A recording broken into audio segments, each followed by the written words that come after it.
So, water treadmill, very similar concept to a normal treadmill. They would work 12 times harder in water than you would without at a walking pace.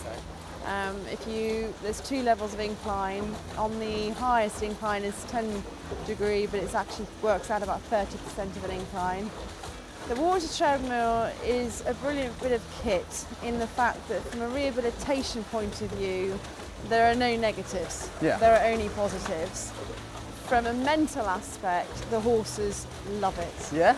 So we have quite a few horses that'll work really hard on the high-speed treadmill in the morning, and then they come and they do hard work on this, but because they enjoy sloshing around in the water, it doesn't even feel like they're working. They're not. No, they don't. So the reason for the water is to make resistant. It's not for like to keep.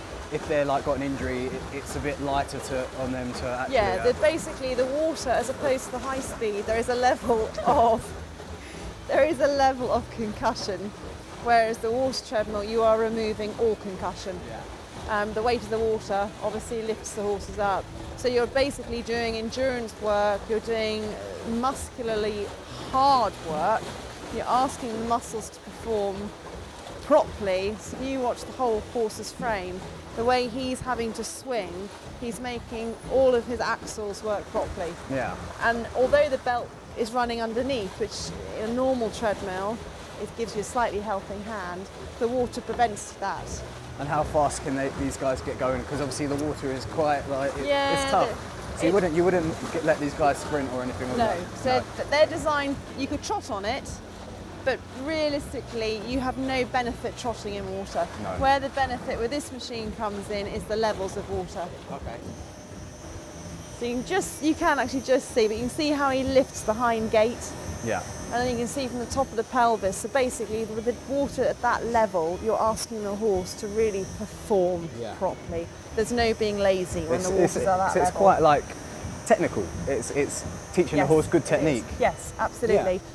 Yeah. When they're in training, whether it's racing, eventing, dressage, show jumping, whatever we do to a horse, it's not that natural for a person to be on their back.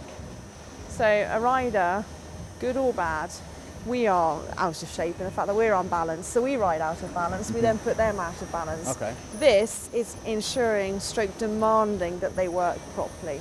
So to start with, they might be on there for 10 minutes, and as they go up, I'll raise the water levels. Keep it. If somebody tells me their horse is very fit and they want to maintain that level of fitness, then we work them pretty hard on it. They are magical bits of kit. Well, I would say we in athletics probably more use this for, I think, more for injury. If you want to run and you don't want to put all your weight on your legs or something, you might do it on this. But again, then you start getting up to speed, then it will be that's when you start really feeling it and pushing yourself. Yeah, pushing yourself, which would be really tough. So, wow, that's impressive.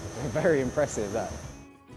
So I've had a really awesome day here learning about horses' rehabilitation and seeing them, how they train and the facilities that they use, and didn't actually realise how similar to athletics it is. And these guys are elite athletes just the same as me, and I'm really looking forward to seeing them throughout the Kipco British Champion Series, and yeah, hoping they all do really, really well.